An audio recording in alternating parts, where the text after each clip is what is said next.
You're listening to an Anazao Ministries podcast. Should dinosaurs stay extinct? Well, I have dinosaur expert TJ Tiberius Wan joining me today to tell us just that. No, today we are going to be talking about the Jurassic series. We'll focus a little bit in on the new movie Jurassic World Dominion, but as TJ has yet to see it, we won't focus too much on it, so expect some light spoilers, but nothing too crazy. This is Systematic Geekology. We are the Priest of the Geeks.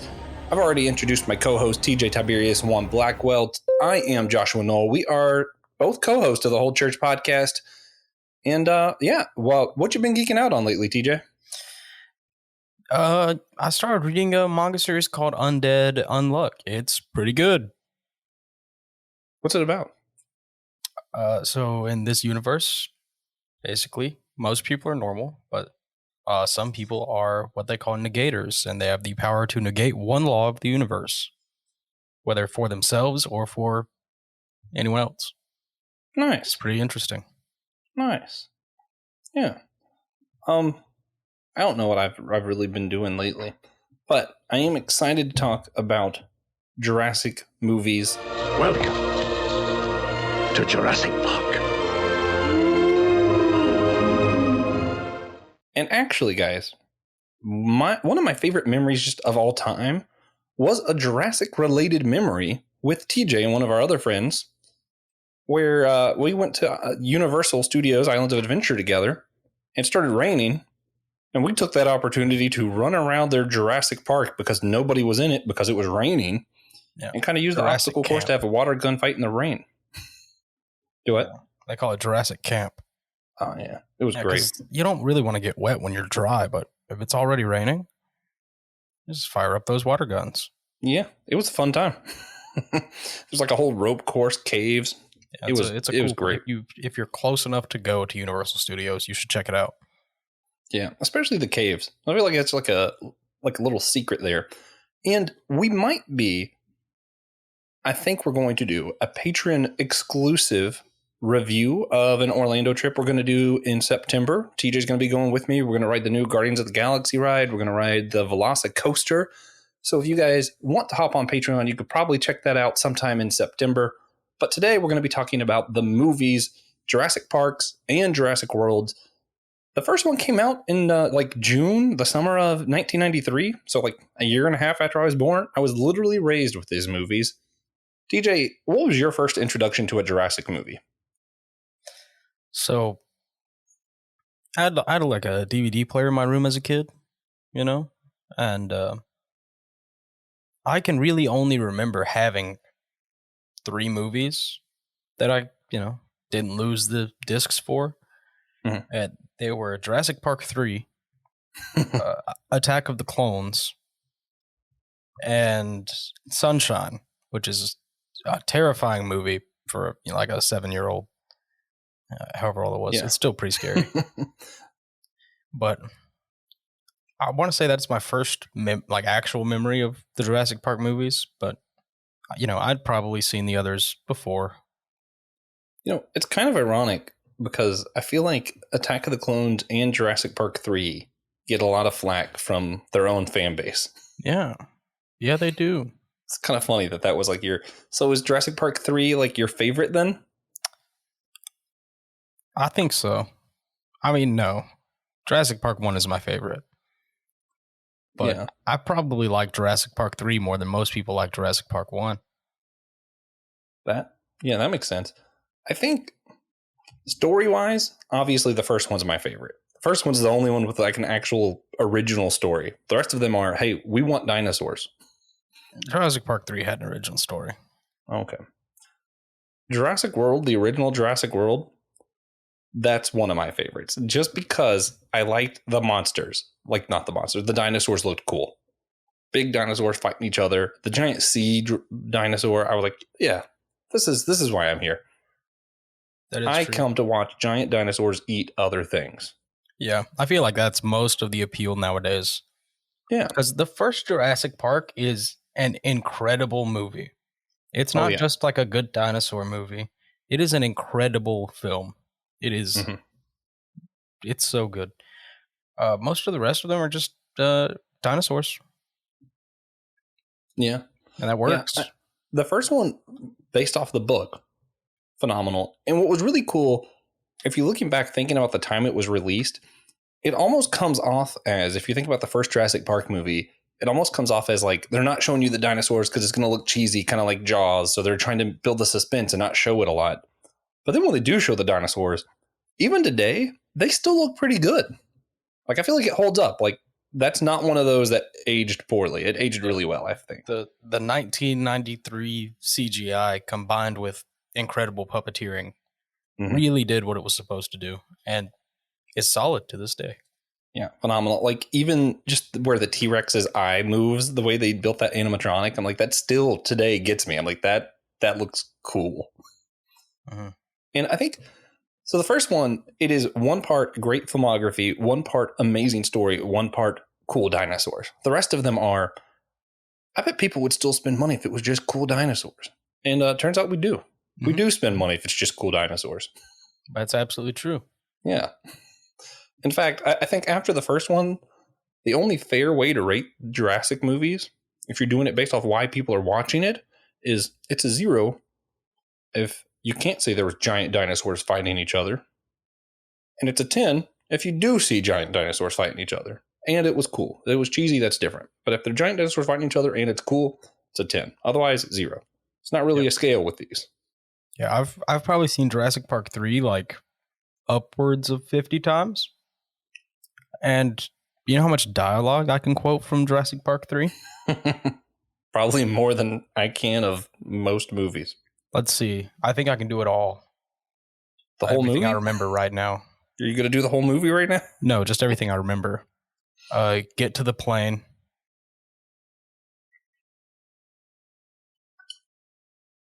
Is that it? Mm-hmm. I really expected it to be a ton. You know, when I was little, Jurassic Park 3 was my favorite because there were giant dinosaurs and it was near the city. But then as I think I got older, I was able to appreciate how the story and stuff was built for the first one. And I'm like, actually, I like that one more. But I actually really did like the third one. Contrary to popular opinion, no one's here to tell me I'm Josh with the wrong opinions about this one. This is weird, DJ. That's your job. Yeah, I think you're talking about Jurassic Park 2. I don't think so. What happened in Jurassic Park 2? They're on Isla Nublar. It starts with the pan over the beach, and you see the compies. They eat a kid, yada yada. It's the one with all the cars in it. No, I'm thinking about the one on a boat. There was a dinosaur on a boat. Okay, then you are talking about Jurassic Park 3, but they weren't in a city. I'm just dumb. So there's that. Okay, so I give the new Jurassic World a 10 because there was giant dinosaurs fighting each other, and that is literally why I came. They had some cool nostalgia. They tied in a lot of the other themes throughout the movies of whether or not we should be cloning, whether or not there should be dinosaurs brought back. They even addressed, and I kind of want to get TJ's take on this, even though you haven't seen the movie. I don't think you'll mind me telling you this. Yeah, contrary to what we said literally 5 minutes ago, I am willing to spend money on the movie. I just haven't gotten to it yet. Yeah. So in the new Jurassic World movie, they complete the genome and they actually are able to make dinosaurs like they originally would look like. So we see a few dinosaurs with feathers. Really? Yeah. Well, now I am kind of upset. That would have been cool to see. What? That's not even like a point. That's just like a thing that exists. You just don't get it. Well, how do you feel about dinosaurs with feathers being included?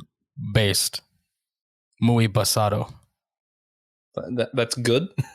Yeah. I see. At first, I thought it was going to be weird. Then it turned out super cool. Like I was like, actually, that's good? Creepier with the feathers. Yeah. Like it looked more real, which made it creepier. Yeah. Giant birds are a lot scarier than most people realize. Yeah. That's why most like ancient civilizations have at least one myth of just a huge bird. And Australians actually just had huge birds. Yeah. I feel like most people don't know that the Ziz is mentioned in the Bible. And a Ziz is like the Jewish mythology giant scary bird. Yeah. Yeah. I'm going to say that the Ziz is what's in Jurassic World. That's what they made. Yeah, so that's a thing. TJ, before we get too far into this, what is the coolest dinosaur fact that you know? Other than dinosaurs have feathers, I released that one. What's something else that maybe most people don't know? I feel like at this point, most people know this now, but velociraptors are not what you see in Jurassic Parks 1 through 3 or Jurassic World. I don't know if they did it in Dominion. Sounds like they might have, but I can't decide. velociraptors were like 3 feet tall, covered in feathers. Most of what is portrayed as a velociraptor these days is actually a Utah raptor. So what is a Utah raptor supposed to look like? Like the velociraptors in Jurassic Parks 1 through 3, but actually a little bigger. Oh, would they have feathers, or would they still look like scaly like that? I'm not sure. I don't think we found any Utah raptor fossils with the indentations that would come from feathers, but I'm not going to rule it out.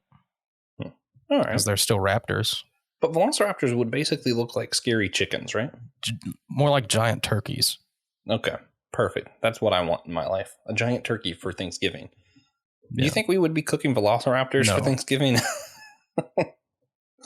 All right. But, another one, my actual favorite one, is very often in dinosaur media, you will see a Stegosaurus and a T-Rex together. Stegosaurus and T-Rex lived farther apart from each other than we do to the T-Rex. I'm going to put you on the spot. Time-wise, do you think dinosaurs were millions of years ago, or are they like 6,000? Are you pleading the fifth? Is that what's happening right now?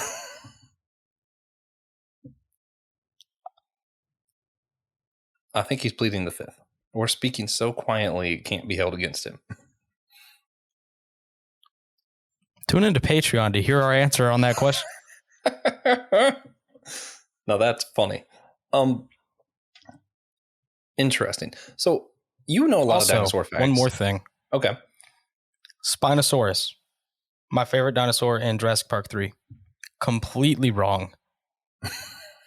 Wildly incorrect. What is it supposed to be? It is supposed to be like a crocodile with that giant fin on the back. Nice. Yeah. Which actually, they did get it kind of close in function to what we now know it does. Well, now we think it does. There's been some really, really big Spinosaurus discoveries this year in Morocco. Which, fun fact about Morocco, if from where we live, South Carolina, you swam in a straight line across the ocean, you would land in Morocco. For a little context, that's how high North Africa goes. TJ's preparing for Jeopardy. Not really. But you have always known random dinosaur facts and just loved dinosaurs. And to the extent where when my wife and I are out shopping and we see dinosaur things, we're like, should we get that for TJ? Like we ponder it before we realize we're too poor to just randomly buy people stuff. TJ, why do you love dinosaurs? What is it about dinos? Dinosaurs are awesome. What a question. All right, then. That's true. And because they're so awesome, everyone knows. I mean, the concept for these movies are dinosaurs are awesome. We found a way to bring dinosaurs back. Yeah, there's cool research and other stuff we could do for them. But if we made an amusement park about dinosaurs, people would spend lots of money for that. So in a way, this movie is exploiting our love of dinosaurs to tell us a story of a company exploiting people's love for dinosaurs. You know what's crazy? What? I think if Jurassic Park existed in real life, but the dinosaurs looked the same as they do in the movies, I don't know if I'd go. Really? Yeah, I have the movies. I guess that's true. What if they look like they're supposed to look like? Like it's just a zoo, but with dinosaurs. Okay. So I don't know. And, I think if I have to be tempted to go regardless. If I have to charter a plane to get there, I'm probably not going to be able to afford to go. But if it was like Universal's Jurassic Park just started including actual dinosaurs, that'd be pretty cool for me. I'd be happy with it. Yeah. So one of the themes about this, though, when they first found a way to bring dinosaurs back, and they have all the excuses, which it's funny because that's what a lot of these movies do, just come up with excuses to have movies about dinosaurs. But, they have the excuse of, well, it could help us with military operations. It could help us with research, figuring out how different cloning and different stuff works. It could, I don't know. There's a lot of, some of the other excuses to make the movies are to tell stories of animal harm and abuse as opposed to how we can relate to animals, which does not work the same way with velociraptors as it does puppies. Unlike Why? Jurassic World seems to think. Why? I don't know. That's just everything I read. It says that it does not work the same way. They're more aggressive. So they wouldn't act like a puppy. Maybe not. Then how did wolves happen? I don't know. Or how did dogs happen? I don't know. It has to I start just somewhere. believe what I read on the internet. Until TJ tells me not to. That's that's what I believe. I mean, we don't know what velociraptors were like, neither does whoever wrote that article. So That's pretty true. they might be right. All right. I'm backtracking my opinion. Anyway, so with all that said, one of the things when they started deciding they were going to do this DNA research, I can't think of who's Goldblum's character's name. I can't think of it off the top of my head. Ian Malcolm. Yeah. Malcolm says this phrase that's like, to me, it's the phrase of the Jurassic movies. Life finds a way. And that to me is just fundamentally interesting thing to think about, is that life finds a way. And it's pretty true. We look at all the things humans have been through, even in the last decade, all the things that life in general has been throughout the history of what we know the Earth has gone through. It's insane that life still continues, that it evolves, that it exists the way that it does. So I wonder, TJ, what are the moral boundaries in preserving life or bringing back life of extinct animals or helping endangered animals to be reintroduced to different ecosystems? Do we have moral obligation to preserve life or to bring life back, or should we have a moral obligation to not do that? Yeah, so this is where I feel like my opinion differs from most people's. Mhm. We are a part of the ecosystem. That's true. That's true. The things we do are ecological effects. And if that causes a species to die out, then that sucks. But that's nature now. Okay, but what about, would the human tendency to want to preserve life or to help life be reintroduced, wouldn't that also be considered part of the ecosystem then? Yep. So doesn't that go both ways? Yep. Interesting. I'm trying to figure out, I think it's red wolves that they're trying to reintroduce to different parts of Western America. Do you know off the top of your head? Nope. I want to say it was some kind of wolf that they're trying to reintroduce, and a lot of people have problems because, hey, that's a predator, but they're like, yeah, they're starving, and this is what the ecosystem's missing, and it would actually help the overall ecosystem. I know they're trying to bring back a species of foxes. Maybe it's foxes that I'm thinking of. But, so you don't think there's any moral obligation for or against it then? No. Okay. We are not nature's keepers. What about We're for part other of nature. humans? I mean, does just humans killing each other, is that also just part of the ecosystem, or should that be something we care more about? No, we have laws that say that's illegal. Yeah, I And, mean, outside of laws, like war and all commandment. that kind of stuff. Or is war bad? Not always. Interesting. Is it not always because of ecosystem, or is it not always bad because sometimes there's justified war? I think sometimes there is a justified war. Do you believe everything Thomas Aquinas says? I believe nothing Thomas Aquinas says. Sorry. For those who don't know, I'm referencing the just war doctrine that Thomas Aquinas built on top of what Augustine originally said. Mm-hmm. If I had to guess, TJ Not agrees an with original Augustine idea. and not Thomas Aquinas. Yeah. Yeah. Because you don't like Thomas Aquinas. Yeah. Thomas Aquinas did to Jesus what the Jurassic Park movies did to velociraptors.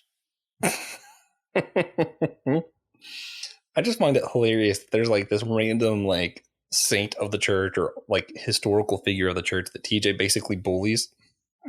I'm like, yeah. I mean, he might deserve it. Sure. Why not? So as I mentioned earlier, there's a lot of deeper themes throughout these movies, and a lot of it kind of gets tied up in this. And what's interesting is you also see like the different iterations of the dinosaurs throughout the movie interacting with one another, like the original, like what they had for the T-Rex and different stuff, fighting with like what the Jurassic World's dinosaurs were, where they like genetically spliced stuff together, to where this newest movie had some of the feathered dinosaur original. And you get to see all three iterations of this interact with one another, which is kind of cool as far as like generations. There have been multiple generations now that have grown up with Jurassic, so that's kind of cool.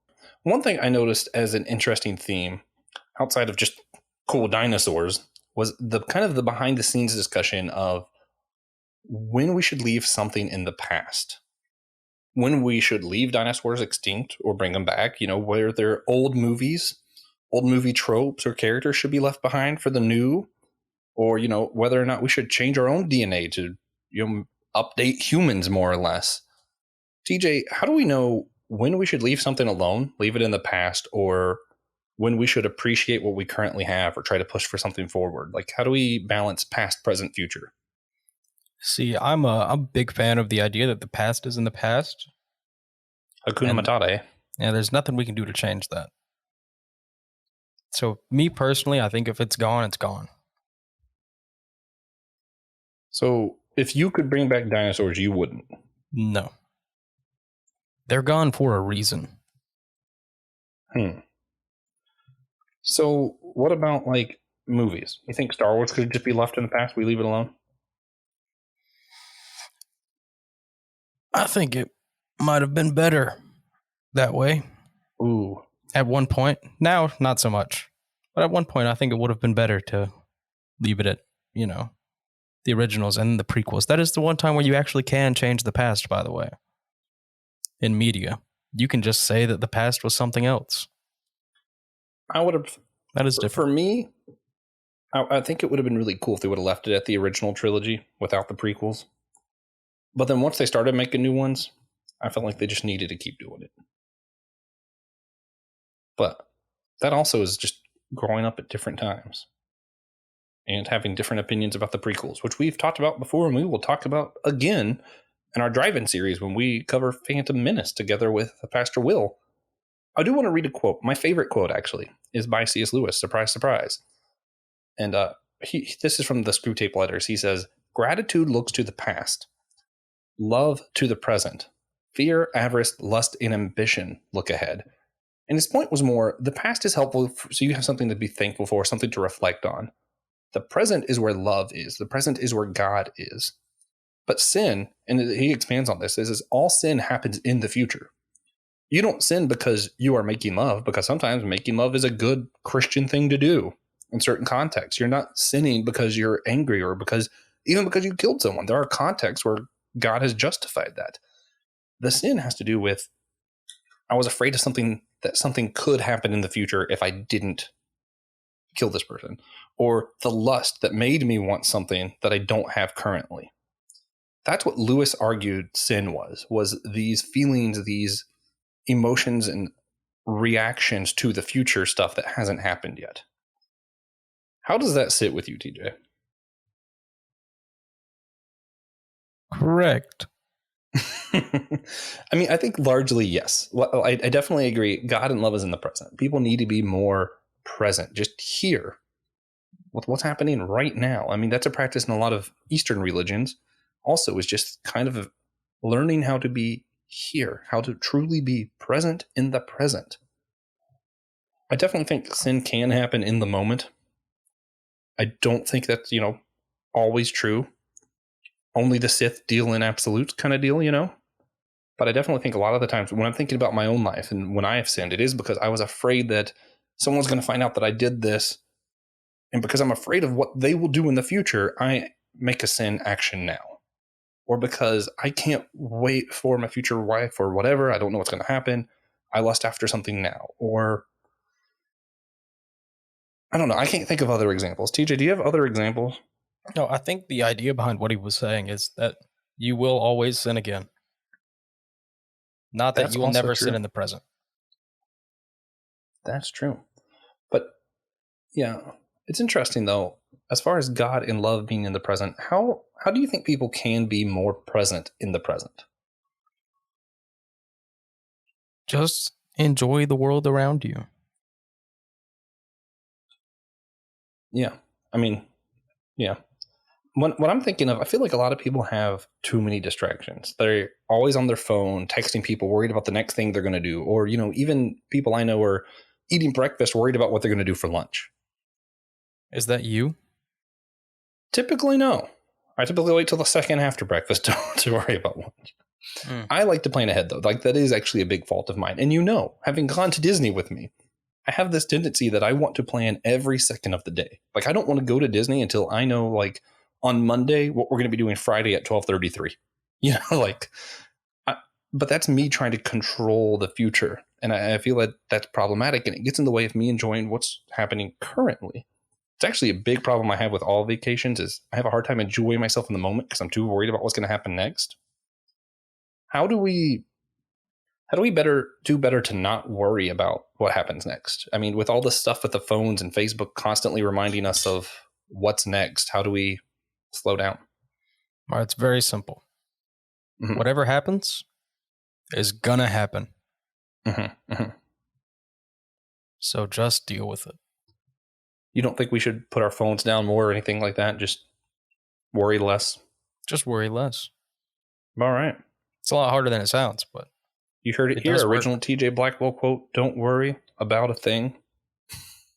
Because every little thing is going to be all right. Yeah, I remember when I said that. Yeah, TJ Original. Just trust us. Yeah. All right. Well, did you have anything else to add, or do you think we can go ahead and wrap this up? Well, I think a big part of it, your outlook on life, you cannot control the actions of your environment or those around you, but you can control your reactions. That makes all the difference. What do you mean? You can't control what anyone else is going to do, but you can control what you're going to do. That's true. So, yeah. Also, I do want to be clear before we move on. It's not sinful or bad to worry about what's next. It is not bad to make plans with your friends for Friday night. Like, that's not what we're saying. Yes, it is. I think the problem is when you're making plans for your friends Friday night while you're Tuesday night at dinner with your family, and you're so worried about who's going to do what Friday that you haven't enjoyed your family Tuesday night when you were having dinner with your family. There's a time and place for everything. And there are certain times that we need to learn to stop, slow down, and just don't worry about what's happening next. Just enjoy the present. I'm just going to keep quoting TJ the rest of the day. It seems to help me do better at life. TJ and Jesus. We're going to put that on a t-shirt. Patrons beware. Yeah, that's what I do. I'm just kidding. We're not doing that. I usually just listen to what I say. Yeah. Do you? Yeah. Sounds like pretty solid advice. Yeah. Bad things happen when I don't. I mean, I can imagine that does seem pretty true. You seem to say pretty level-headed, so I would listen to TJ unless it just sounds like he's blatantly wrong or going against the Bible. You should still listen to me, even if I do sound blatantly wrong, because I'm not. But if you're going against the Bible, if I'm committing blasphemy, right? Yeah, that's, I like how this episode went from praising Jurassic movies to praising TJ.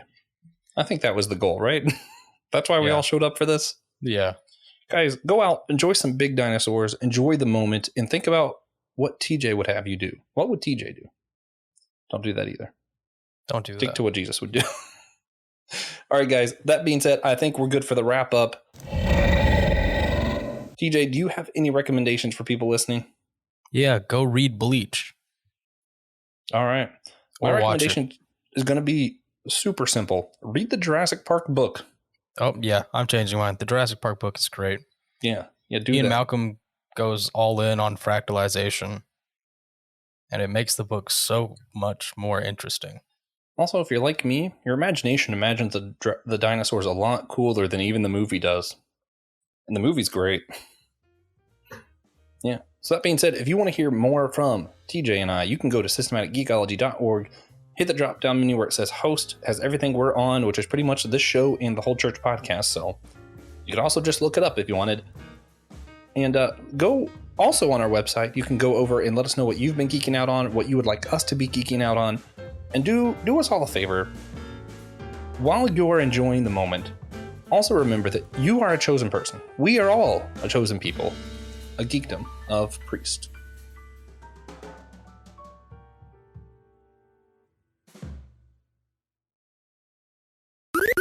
This was an Anazao Ministries podcast. If you enjoyed this show and would like to learn more about our network, be sure to check out the Anazao Ministries podcast network.